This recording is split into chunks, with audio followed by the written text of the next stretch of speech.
but don't you dare claim my blood again. The rain hammered against the windshield as Ryan gripped the steering wheel, his jaw tight, headlights slicing to the flooded road.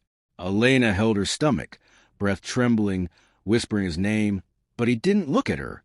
"You ruin everything," he muttered, voice cold.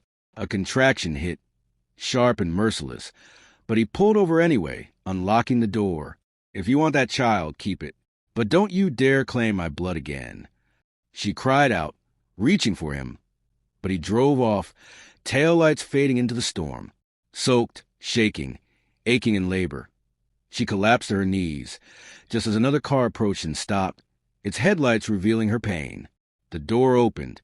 If you've ever trusted the wrong person, stayed silent to keep the peace, or watched love turn cruel, don't scroll away now. What happened on that rain-soaked road changed everything. Before this night was over, betrayal would be exposed, reputation shattered, and a silent witness would risk everything for a woman left to die. Stay with me through this emotional journey of love, justice, and second chances. Don't forget to like, comment, share, and subscribe. Your engagement helps stories like this reach others who need them. Let's begin. 6 months earlier, before doubt seeped into their marriage, there was a time Elena Brooks believed she and Ryan Whitaker were perfectly aligned. They met at a Boston healthcare conference. She was part of the medical volunteer team. He delivered the keynote on financial resilience. They had long conversations about ambition and compassion, promising to balance both in life together. Their wedding in Napa Valley felt like the culmination of that shared vision. But success came too quickly for Ryan. As his company expanded, expectations became performance-based, and the warmth he once offered turned into practicality. Elena willingly stepped back from her nursing career to support his growth, believing love meant sacrifice. She didn't realize that each adjustment slowly bent her into someone she no longer recognized. Their marriage didn't break suddenly. It dulled over time, like colors fading from a painting no one noticed losing vibrance. Elena's first encounter with real resistance came during a dinner at the Whitaker family estate in Greenwich, Connecticut. Margaret Whitaker, dignified and poised, observed her with polite curiosity. "You speak with care," she said, pausing briefly. But in this family, influence often matters more than sincerity. Ryan brushed the comment aside as his mother's typical bluntness, but Elena felt something shift. Margaret never openly criticized. She measured words strategically, each carrying calculated weight. Suggestive remarks about Elena's background, appearance, and social readiness slipped into conversations under the guise of refinement. Ryan encouraged Elena to be patient, assuring her his mother meant well. Elena believed acceptance could be earned. What she didn't recognize was that Margaret hadn't been assessing her. She had already decided she was unfit to strengthen the Whitaker legacy and was simply waiting for the right opportunity to prove it. Within the first year of marriage, Elena noticed subtle changes in Ryan. He spent more time away, carrying stress home like invisible luggage. Conversations shifted from partnership to logistics, public engagements, investor dinners, maintaining stature. When Elena expressed loneliness, he labeled it as emotional oversensitivity. "We can't afford distractions," he said once before leaving for a late meeting. Margaret's voice quietly echoed through their home, shaping how Ryan viewed Elena. She began altering her behavior, dressing according to Margaret's recommendations, speaking more formally, suppressing emotion to appear composed. Each adjustment took her further from the person Ryan originally fell in love with. Their relationship didn't deteriorate through conflict, but through adaptation. She was trying to become who she thought he needed, without realizing he was drifting toward who his mother told him he should be. One evening, months before she even knew she was pregnant, Elena sat on the floor of what used to be her reading room. She held a wedding photo in her hands, noticing for the first time how happy she looked back then. The room was silent, except for the sound of rain gently hitting the window. She wasn't crying dramatically. Tears came slowly, born from exhaustion. It wasn't heartbreak, but gradual erosion. She realized she hadn't laughed freely in months. When Ryan passed by the doorway, he paused briefly, watching her. Instead of entering, he straightened his tie and kept walking. She didn't call out. Asking for comfort had become riskier than remaining quiet. That night, She whispered to herself that love shouldn't require invisibility. It was the first time she acknowledged something was deeply wrong, even before life inside her began. Weeks later, during a routine visit to St. Andrew's Medical Center, Elena was informed she was nearly 8 weeks pregnant. The sonographer turned the monitor toward her. Tiny heartbeat, steady and resilient. Elena exhaled shakily, overwhelmed by a feeling she hadn't experienced in months. Hope. She drove home with one hand resting gently on her abdomen. When she told Ryan that evening, his reaction wasn't exuberant but cautiously measured. "Maybe this will help things settle," he said, placing a tentative hand on her shoulder. It wasn't what she longed to hear, but it was enough for her to believe they might reconnect. That night, she placed the ultrasound photo in a frame beside the bed. She whispered to the unborn child, promising love and protection. She believed motherhood would give her purpose again. She didn't know it would become the reason everything fell apart. Margaret arrived unannounced the following afternoon. Stepping into the nursery Elena had just begun planning, she ran her fingers over the edge of the empty crib with unsettling calm. "Children determine lineage," she said softly, "and lineage must be safeguarded." Elena, still holding the ultrasound image, tried to interpret the comment as concern rather than judgment. Margaret continued, "In families like ours, emotional suitability is just as important as genetic clarity." The phrasing lingered like a threat. When Margaret left the room, Elena felt an unease she couldn't explain. Later, she heard Margaret speaking with Ryan downstairs. "Be sure what you're bringing into this family enhances it, not weakens it." No direct accusation, just implied doubt. For the first time, Elena realized Margaret wasn't solely questioning her. She was questioning the unborn child's role in protecting the family name. As her pregnancy progressed into the second and third trimesters, the emotional distance widened. Elena attended appointments alone, researched parenting guides quietly at night, and began planning the nursery herself. Ryan checked in occasionally, but as though fulfilling an obligation rather than sharing anticipation.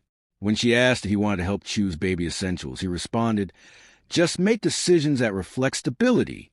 His words stung, not for their content but their indifference. Margaret visited occasionally, offering input that felt more like instruction, subtly implying the child must be raised in alignment with tradition. Elena learned to suppress excitement to avoid criticism. She didn't cry anymore when left alone. She just held her belly and whispered reassurances to the life growing within. She wasn't preparing for motherhood with her husband. She was preparing despite him. Around 5 months into pregnancy, Margaret met discreetly with a senior wellness coordinator from Ryan's company. They met in a private lounge during a charity event, their conversation cloaked beneath formal courtesy. Margaret never used the word alter. She simply said, "In business and family, sometimes clarity must be secured quietly to prevent unnecessary fallout." The technician, aware of the Whitaker influence and afraid of reputational consequence, understood. A confidential paternity screen was initiated through internal channels under the guise of standard executive profiling. Elena, told it was a routine prenatal lab review, consented without question. She trusted that protecting the family also meant protecting the truth. She didn't know that truth was already being rewritten. Margaret didn't sabotage the DNA directly. She created circumstances where the results would confirm what she wanted Ryan to believe. Nearly full term, about a week before the storm, Ryan received the internal report via encrypted email. He sat alone in his Los Angeles office, the words paternity exclusion detected projected on the screen. His expression didn't collapse. It hardened. He didn't confront Elena immediately. Instead, he became quieter, more calculated. He started observing her like she was someone he needed to evaluate, not someone he vowed to protect. One evening, he watched as she gently folded baby blankets, humming faintly to soothe herself. The sound seemed foreign to him. Margaret found him later and simply said, "Decisiveness is what preserves legacy." He nodded, not acknowledging the internal conflict. Doubt became conviction. That night, Elena sensed his eyes on her differently, not with love or anger, but with the detachment of someone preparing to sever ties permanently. The morning of the storm began with dense humidity and low skies over Los Angeles. Elena woke feeling mild contractions, but assumed early labor signs weren't urgent. She continued her routine, preparing tea while Ryan sat across the breakfast table, motionless, untouched coffee before him. When she asked if he was all right, he didn't answer immediately. "We need to talk privately tonight," he finally said. Margaret entered, setting her phone down and stating, "Weather is becoming unpredictable." She wasn't speaking about the atmosphere. Elena noticed Ryan's coat already laid out, car keys beside it.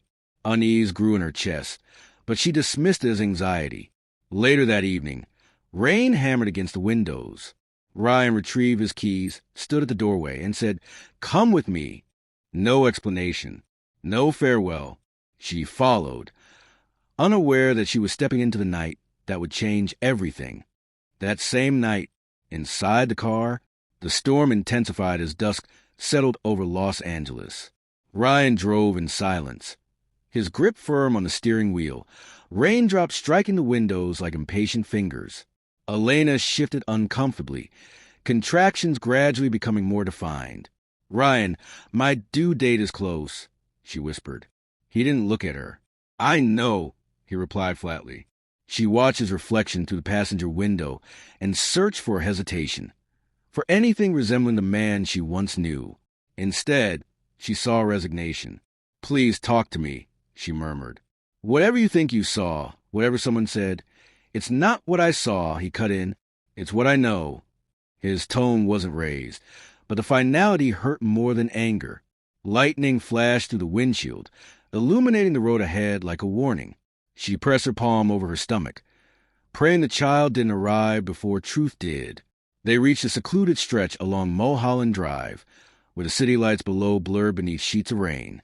Ryan slowed the car and pulled over beside a narrow emergency lane. The wipers screeched once before stopping. Elena looked around, confused.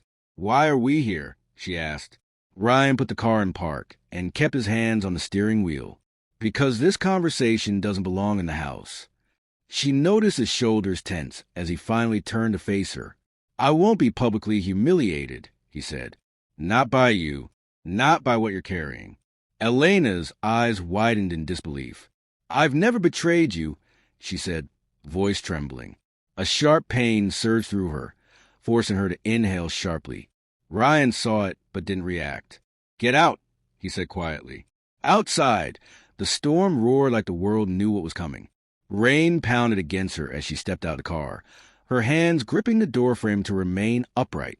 "Ryan, please," she cried, the contraction ripping through her mid-sentence. "I'm not lying. I'm in labor." He stared at her, conflict briefly flickering across his face before pride extinguished it. "Deliver whatever belongs to you," he whispered. "But don't expect me to claim what's not mine." Tears blended with rain as she shook her head. "You're making a mistake." He didn't answer. He shifted the car into drive. "You've already made yours." With that, he began to pull away. Elena attempted to stand, but collapsed to her knees, the pain overwhelming. "Ryan!" she shouted one last time. The taillights disappeared into the darkness. For a fleeting moment, thunder masked the sound of her cry. The night swallowed them both. She tried to crawl from the road's edge to safer ground, rainwater pooling around her as headlights from occasional passing cars blurred in the distance. Her phone, which had slipped from her handbag earlier, remained active, unintentionally recording everything said inside the vehicle. Elena's breaths turned shallow, timed with each contraction. She pressed her hand against the pavement to stabilize herself when a sudden flash of lightning illuminated her silhouette, a lone figure kneeling in agony. "Please, someone," she whispered, voice breaking. The world felt cold, louder than her cries. Just when she began losing hope, a vehicle slowed, headlights fixed on her. A door opened. Footsteps approached, hurried but cautious. "Ma'am," a man's voice called out. She lifted her head weakly, rain streaming down her face. "Help me," she whispered. "Please, I'm having my baby." Lucas Harrington knelt beside her, shielding her partially from the rain with his suit jacket. His face held both alarm and calmness, the practiced composure of a man accustomed to crises. But not this kind.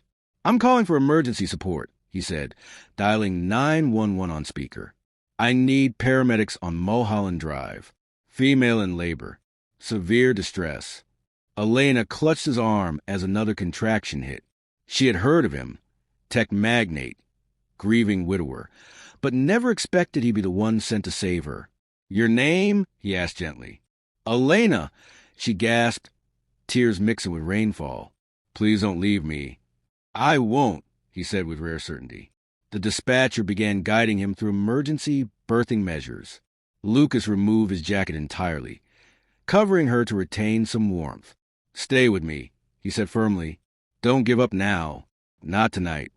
The dispatcher walked Lucas through stabilizing procedures as rain continued mercilessly. "Is she full term?" they asked. "Yes," Elena winced. "Any day now." Lucas placed a rolled blanket from his vehicle beneath her lower back and instructed her to breathe steadily. His hands trembled briefly before he steadied himself. "You're doing great," he said, locking eyes with her. "Focus on breathing." Another contraction surged, forcing a cry from her. "Ma'am, we need to prepare for the possibility of field delivery," the dispatcher warned. Lucas nodded, glancing at Elena. "What's the baby's name?" he asked, trying to ground her. She exhaled shakily. I was going to name him Aiden." His eyes softened. "Aiden," he repeated. "He's going to be okay." In that moment, kneeling beside a woman abandoned in the storm, Lucas felt the weight of his own past loss and refused to let history repeat. Siren lights glowed faintly in the distance, blurred by rainfall. Lucas followed the dispatcher's final instructions and carefully supported Elena through another contraction. She gripped his wrist, whispering, "Please, tell him he's loved." Lucas looked at her, confused. "Tell who?" "My baby," she exhaled. "In case I don't make it." He firmly shook his head. "You're going to make it. I don't lose people in storms twice." Before she could process his words, she heard the approaching paramedics. As they reached them, one medic assessed her rapidly. "She's too far progressed. We may have to deliver here," he announced. Lucas stayed with her even when paramedics asked him to step back. "Not leaving," he stated. "I found her. I'm staying." Elena met his eyes and saw something she hadn't seen in months. Someone who stood by choice, not obligation. The medical team prepared emergency birthing equipment beside the road, shielding Elena under a temporary canopy. Rain continued to hit the fabric above, echoing the urgency of the moment. "Push when the contraction comes," the lead paramedic instructed. Lucas remained near her head, offering silent strength. "I'm right here," he assured. Elena screamed as the next wave hit, gripping Lucas' hand until her knuckles whitened. "You're strong," he said quietly. "Finish this, then we get you safe." She pushed, body trembling. Moments later, the sound broke through the storm, the unmistakable cry of a newborn.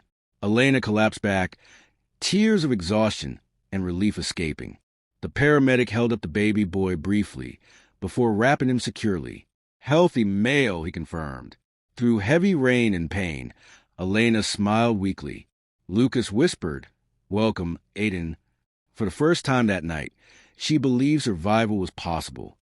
They transferred Elena and the newborn into the ambulance with urgency.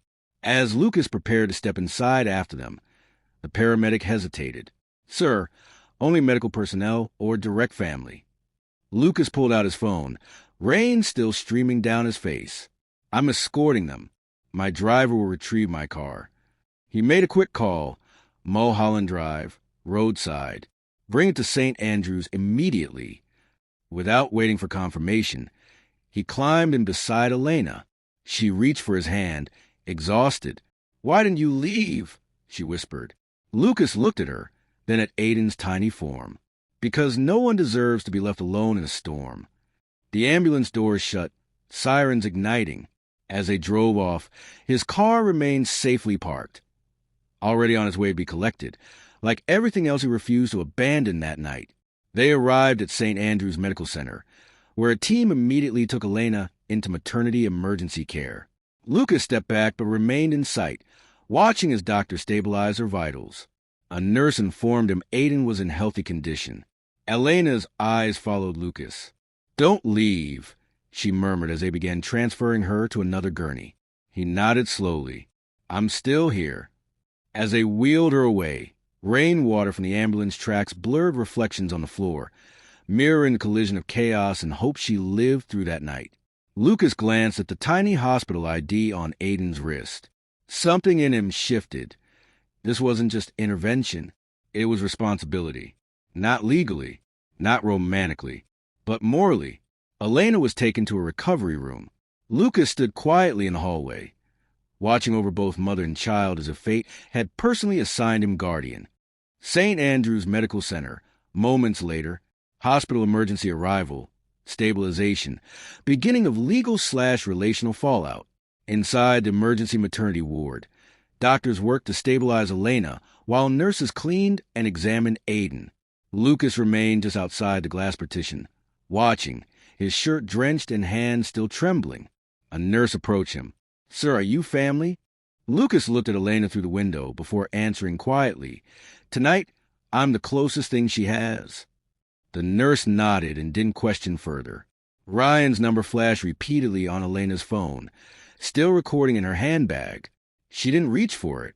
Instead, she whispered to the attending doctor, "Make sure he's safe, my son."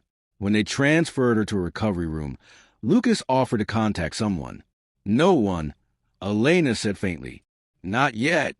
For the first time that night, the storm outside calmed slightly. Inside, a different kind of storm waited to be confronted.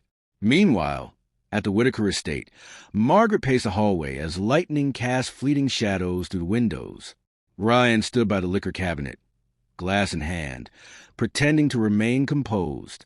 "She should have called by now," he muttered. Margaret remained unshaken. "Your decision was necessary," she said. "Legacy can't wait for hesitation." Ryan's jaw tightened.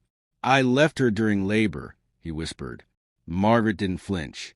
"You removed a threat." For the first time, he looked at her as though seeing the full extent of her manipulation. "What if I was wrong, Mother?" Margaret approached him calmly. "Power doesn't tremble over possibility. It acts." As thunder rolled again, he received a notification, "Emergency admission. Patient Elena Brooks, severe labor complications." His breath caught. He ignored it. Pride weighed heavier than regret, at least for now. Back at the hospital, Elena lay weak but stable. Aiden rested beside her, an attempt to control bassinet. Lucas remained seated near the window, still in soaked clothes despite nurses offering replacements. He watched mother and child with quiet concern. "You should change," Elena murmured, voice hoarse. Lucas looked down at his rain-soaked sleeves. "Not until I know you're both safe." She studied him. This stranger who didn't owe her anything, yet stayed through her worst moment. "Why did you help?" she asked. He took a moment. "Years ago, I froze when someone I loved needed me. I'm not making that mistake again." A nurse entered to adjust IVs and asked if she should notify family. Elena shook her head.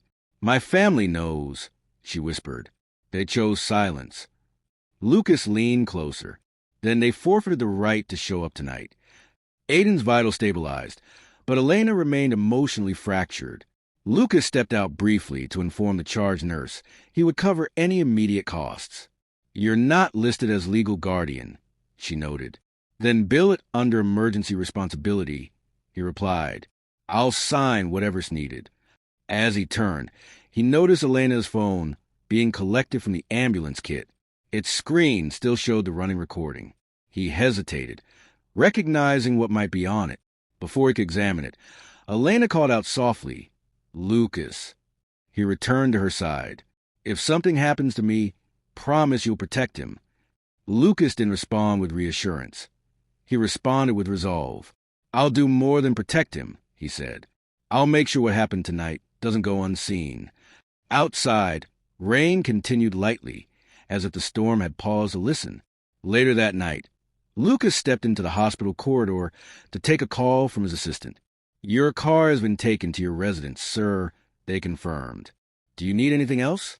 Lucas glanced through the windows toward Elena's room. "Send a legal liaison first thing in the morning," he said. and clear my calendar indefinitely.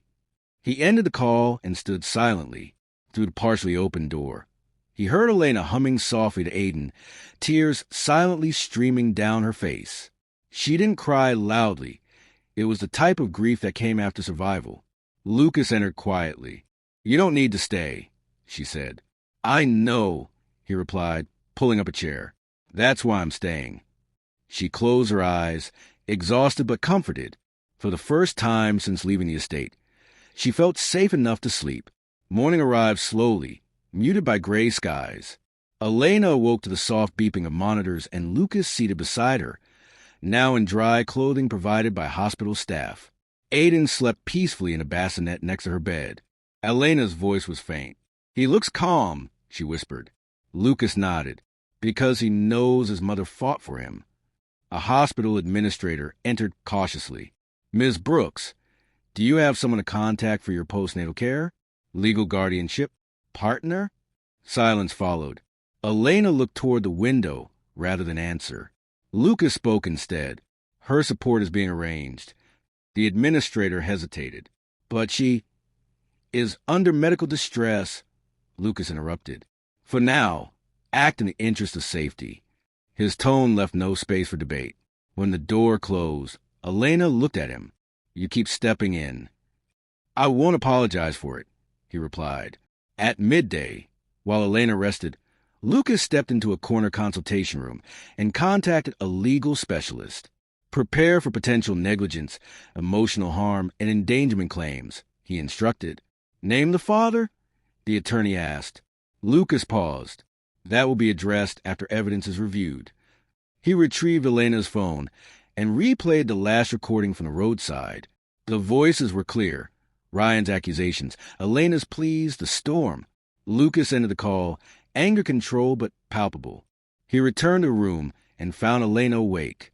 "There's something on your phone," he said gently. "It may protect you." Elena's breath caught. She closed her eyes before whispering, "I never wanted to prove anything. I just wanted to be believed." Lucas nodded. "And now you will be." She exhaled shakily. Truth, for the first time, finally had a witness. As afternoon light penetrated through the hospital blinds, Elena held Aiden to her chest. A nurse announced that social services had been contacted due to abandonment concerns. Elena's heart raced. "I don't want my son involved in courtroom battles," she confessed. Lucas stepped forward. "Sometimes court isn't about conflict. It's about protection." She looked down. "Ryan won't stop, especially now." Lucas met her gaze. "He left you on a road during labor. That's not leverage, that's evidence." Elena's eyes filled. "He said Aiden wasn't his. What if he still tries to deny him?" Lucas stood beside her. "Then he'll face what he tried to avoid, accountability." A slow breath escaped Elena. She kissed Aiden's forehead gently. "He deserves better than all this." Lucas replied quietly, "And he will have it, starting now." Later that day, Ryan arrived at the hospital, raincoat still damp, expression unreadable. He hesitated outside Elena's room before entering. The sight of her holding their newborn momentarily disrupted his composure. Lucas stood to the side, eyes fixed on Ryan. "You shouldn't be here," Elena said softly but firmly. Ryan glanced at Lucas. "Who are you to interfere?" "The one who found her," Lucas replied. "The one who watched your son take his first breath." Ryan froze, eyes briefly reflecting something like guilt before pride reclaimed him. "Elena, we need to discuss." "There's nothing to discuss," she interrupted. "I begged you. You walked away." Ryan exhaled sharply. "I acted on information I believed." Lucas held up the phone. "Then you'll appreciate hearing exactly what you said as you left her to die." Silence fell. Storm without thunder. Ryan's face paled as Lucas played the recording. Every word echoed to the small room. The accusations, the indifference, Elena's cries. Aiden stirred slightly at the sound, and Elena held him closer. When the playback ended, Ryan lowered his gaze. "That recording wasn't authorized," he said quietly. Lucas responded. "Neither was abandoning a woman in labor." The hospital administrator, now present along with a legal observer, stepped forward. Mr. Whitaker, until a formal investigation concludes, you'll have no access to either patient without approval. Ryan's eyes met Elena's. There was no anger in her expression, only closure. Truth didn't destroy us, she said calmly. Silence did. Ryan looked toward the bassinet, then turned away. As he exited the room, Elena felt something lift from her chest. Not joy, not yet, but the beginning of freedom. Later that evening, hospital consultation room. The consultation room lights remained dim as two legal representatives arrived to begin preliminary questioning. Ryan sat rigid across from them, refusing to make eye contact with Elena. She held Aiden while Lucas remained quietly positioned near the window. A hospital social worker began. Ms. Brooks, do you wish to file charges? Elena took a breath, weighing not only the pain but the responsibility of her next words. I'm not seeking revenge, she said, but I won't allow what happened to go unaccounted for. Ryan glanced up. You're making a spectacle. Lucas intervened calmly. A spectacle happens when truth is ignored. Ryan stood abruptly, shoulders tense. I act to protect my name. Elena met his eyes. You protected your pride, and it cost you your family. Her words hung heavily. This time, silence reflected his loss, not hers. The investigators turned to Lucas. Mr. Harrington, what was your role in this event? Lucas remained composed. I was driving along Mulholland when I saw someone in distress. I responded. That's all. Ryan scoffed. And stayed overnight like a guardian? Lucas calmly replied, because you weren't there. The social worker cleared her throat. Mr. Whitaker, based on hospital report and audio evidence, emergency custody falls to the mother pending review. Ryan didn't argue. His silence was louder than denial. Elena adjusted Aiden gently. I don't want conflict, she said. I want safety. Lucas looked at her, then the representatives. If immediate housing or security is required, Harrington Holdings will provide it. The officials nodded in acknowledgement. Ryan stared at Lucas. You're inserting yourself, he muttered. Lucas replied quietly. Only where you stepped out. No further challenge was made. Ryan retreated to the corridor, staring through the hospital glass. Margaret arrived moments later, calm despite the gravity of unfolding events. I've spoken with advisors, she murmured.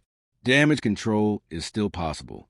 Ryan studied her, finally seeing her manipulation without the filter of ambition. You convinced me to abandon my wife during labor, he said, voice shaken. I convinced you to act in preservation, she replied. Family first. He exhaled sharply. You taught me to value legacy, not humanity. She attempted to respond, but he stepped back. I will cooperate with the investigation, he said. You will not be part of any further decisions. For the first time in years, Margaret looked unsettled. Rain tapped softly against the window behind them. Truth, once exposed, does not retreat because authority demands it. Back in the room, a pediatric nurse confirmed Aiden's strong vitals and gently transferred him into Elena's arms. Lucas stepped back to give her space. He's perfect, she whispered, her voice steady despite exhaustion. A doctor entered. Ms. Brooks, you'll need to remain for monitoring for 24 hours minimum. Given the distress during labor, we recommend observation.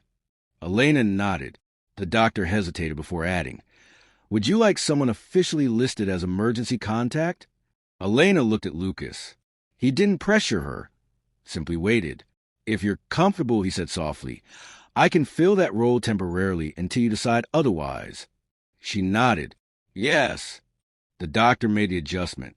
Lucas signed without hesitation. Not as replacement, not as savior. Simply as someone who didn't walk away. That alone felt revolutionary. Late afternoon approached when Lucas stepped into a quiet lounge to collect his thoughts.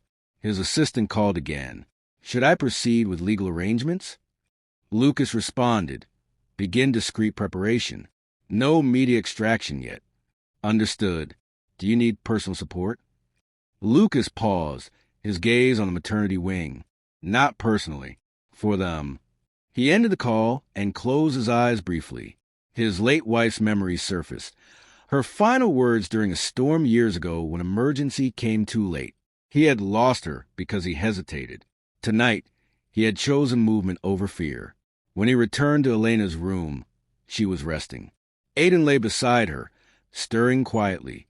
Lucas sat, not as protector, but as presence. Some roles unassumed. They arrive when character is revealed.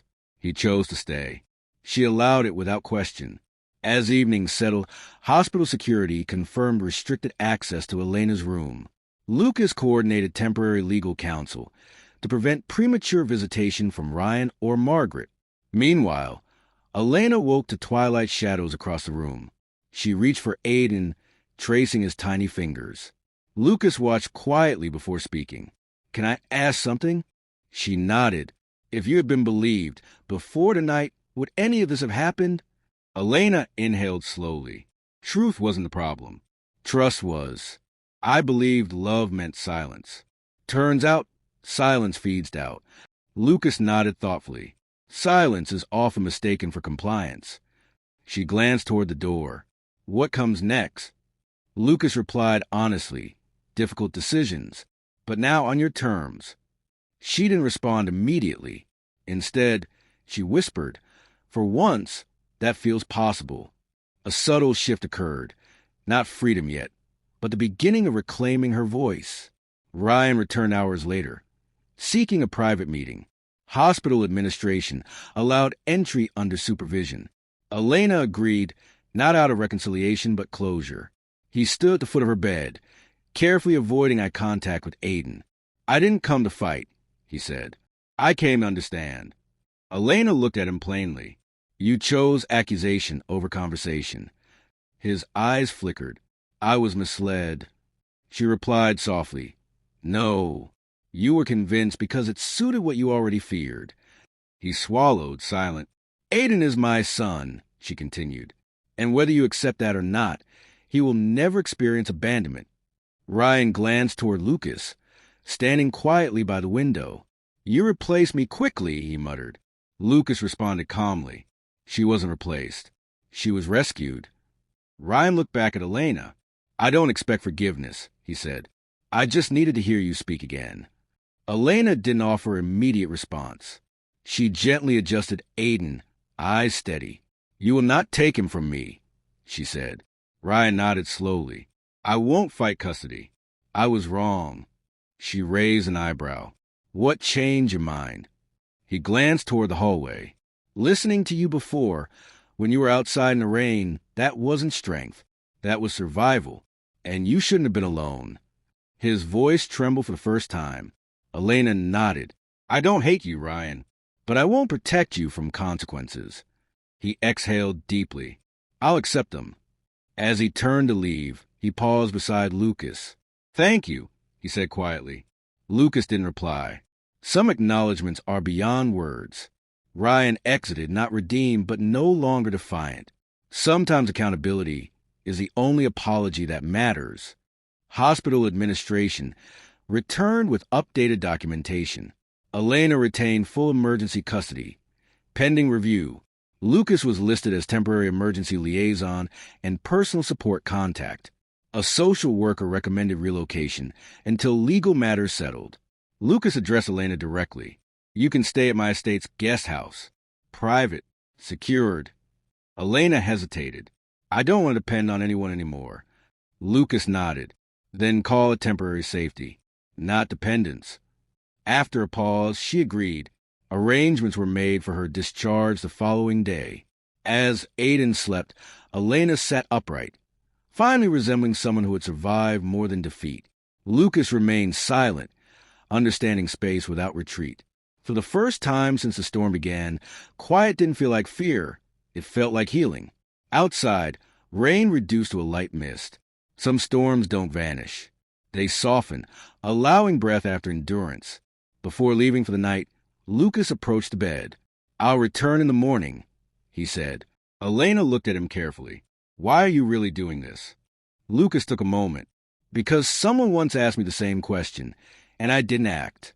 I won't repeat that mistake." She studied him, recognizing sincerity without agenda. Whatever happens next, she said quietly, it has to be on my terms. Not as someone rescued, but as someone rebuilding. Lucas nodded. Then we start there. He left the room with a final glance at Aiden. Elena leaned back, finally letting fatigue settle. Aiden slept undisturbed, his tiny chest rising steadily. As the door clicked shut, she whispered to her son, "We survived." Outside, the last remnants of the storm faded. Tomorrow wouldn't erase the past, but offer the first real beginning. The Harrington estate. The following morning light spilled to the hospital room as Elena prepared for discharge, her movements slow but determined. Lucas arrived dressed in discreet attire, not formal, signaling respect for her healing space. He waited as she signed release forms, offering assistance only when necessary. Holding Aiden, she glanced at the exit doors, hesitant. "I never imagined leaving a hospital into uncertainty," she whispered. "Not after birth." Lucas rested a hand lightly on her shoulder, not possessive, just grounding. "You're not stepping into uncertainty," he said. "You're stepping away from damage." The hospital arranged private transport. As they walked out, Ryan stood at a distance, hands in pockets, watching quietly but not approaching. Elena didn't break eye contact with him. She simply nodded once, acknowledgement with no invitation. He didn't follow. Some endings require no words, only distance. The car ride to the Harrington estate was silent in the best way, space carefully preserved. Elena cradled Aiden as Lucas sat beside them, not speaking until she did. "I don't know what comes after today," she admitted softly, her gaze fixed on her son's sleeping face. "Healing doesn't begin with knowing," Lucas replied. "It begins with not returning where pain lives." The vehicle entered a gated entrance surrounded by towering trees and landscape grounds. The guest house came into view, a separate unit with large windows, overlooking calm gardens. A staff member greeted them discreetly, clearly briefed not to intrude. "Everything is stocked in private," Lucas assured her. "No one will reach you without permission." Elena exhaled slowly. For the first time in months, safety didn't feel borrowed. It felt possible. Inside the guest house, the atmosphere was quiet, neutral, void of expectations. There were no portraits reminding her of failures, no footsteps echoing judgment, just serenity.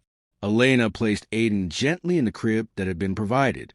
She traced her fingers along the frame, grateful but emotionally overwhelmed. "You didn't have to do all this," she said softly. Lucas remained by the doorway. "You deserve a place without noise," he replied, "especially after giving life." She turned slowly. "You're treating me like someone worthy of it." He didn't flinch. "Because you are." Emotion threatened to surface, but she steadied herself. "This isn't the end," she whispered. "No," Lucas said. "It's the first day after survival." She didn't thank him. Some gestures go beyond language. Instead, she simply said, "Stay a moment." And he did. Later that afternoon, a legal representative arrived at the estate to review next steps with Elena. She requested the meeting take place without Lucas present. "I need to learn to stand without someone beside me," she explained. Lucas nodded and stepped out willingly. The attorney outlined potential charges against Ryan: abandonment, negligence, emotional endangerment. When asked if she wished to pursue full criminal investigation, Elena paused. "Not to punish," she said, "but to ensure no one repeats what happened to me." The attorney noted her intent clearly. She also requested psychological counseling prioritization through hospital referral. "I want healing, not headlines." When the meeting ended, she found Lucas in the garden. "You stepped back when I asked," she said. He nodded. "Strength sometimes needs space." She agreed. Elena took a slow walk to the property's garden, pushing Aiden gently in a small pram. The air carried a faint scent of jasmine as evening light warmed the sky. Each step reminded her she was no longer moving out of fear, but necessity. She paused beneath a willow tree and whispered, "We're safe now," as though reassuring herself more than her child. Lucas watched from a respectful distance before approaching quietly. "You're adjusting well," he observed. She nodded faintly. "I'm remembering how to live without waiting for approval." Lucas looked toward Aiden. He'll grow up learning love doesn't come with conditions. She blinked back tears. I hope so. Lucas replied gently. He already is proof. He witnessed his mother's resilience his very first night. Elena didn't answer. She simply looked toward the horizon, allowing herself to feel peace without permission. That evening, as Aiden slept, Elena sat by the window journaling. Something she hadn't done since before her marriage. Her handwriting trembled, but her words carried weight. She wrote not about pain, but about clarity, about choosing to believe herself when others doubted. Lucas knocked gently and asked if she needed anything. I'm fine, she responded. He didn't leave immediately. If tomorrow becomes overwhelming, he said, remember tonight you were safe. She looked at him. I don't know what role you'll play in my life after this. Lucas nodded. Neither do I. And that's okay. Some journeys begin without labels. She closed the journal. Just don't treat me like someone broken. He shook his head. I see someone rebuilding. She allowed herself a quiet smile. Progress, not perfection. At last. The following morning, Elena made a call to her former medical colleagues at St. Andrews, inquiring about reinstating her licensure. I'm not ready now, she said, but I will be. They expressed support and offered reinstatement counseling. When she ended the call, Lucas entered with a grocery bag. I thought you might want to choose your own meals, he explained. She raised an eyebrow. You cook? No, he admitted, but I can follow directions. For the first time, she laughed softly, not a survival laugh, a real one. As he prepared simple breakfast under her guidance, she sat holding Aiden. I don't know what tomorrow brings, she said, but today feels new. Lucas glanced over. That's all survival ever needed, not perfection, just a day that didn't hurt. Elena looked down at Aiden. Then today is a gift. News of the incident surfaced privately through legal channels, but not public media. Thanks to Lucas's intervention, Ryan formally relinquished parental contest, pending further investigation. Margaret attempted contact through intermediaries, but Elena declined. Not until truth is acknowledged, she instructed her attorney. Lucas received confirmation of residential protection orders. That evening, as Elena stood on the terrace, she whispered, I walked into that storm alone, but I won't walk into the next one the same. Lucas stood a few steps away, respectfully. You don't walk into storms anymore, he said. You choose when to stand in them. She turned. I'll fight differently now. And not alone, he added carefully. She didn't respond in words. She simply let the silence hold agreement. The next day, Elena scheduled her first therapy session. As she sat with Aiden in her arms, she reflected on how much had changed since that night. Pain remained, but it no longer dictated direction. Lucas passed by the open door, but didn't interrupt. She watched him briefly and said, You don't have to stay involved. I can manage from here. He paused. I know you can, but staying wasn't about capability. It was about choice. She glanced down at Aiden. Then, maybe one day I'll choose differently too. He gave a slight nod. When the time feels right, not before. A soft breeze entered the room. Elena leaned back, holding her son close. Healing wasn't a conclusion. It was a decision she'd make every day. On the final evening, Elena stepped outside with Aiden cradled against her chest. The sun dipped behind the horizon, casting the sky in muted golds. Lucas joined her silently, maintaining respectful distance. I used to believe strength meant enduring everything without falling apart, she said quietly. Now I know strength is choosing when to start again. Lucas nodded. Survival is reacting. Healing is deciding. She looked down at her son. This time, I won't rebuild for someone to accept me. I'll rebuild because I deserve to exist fully. Lucas replied, Then that's where tomorrow begins. Elena inhaled deeply, letting the air settle. Not with revenge, with reclamation. As night approached, she whispered to Aiden, We survived what tried to erase us. And for the first time since the storm, she didn't feel like she was standing in the rain.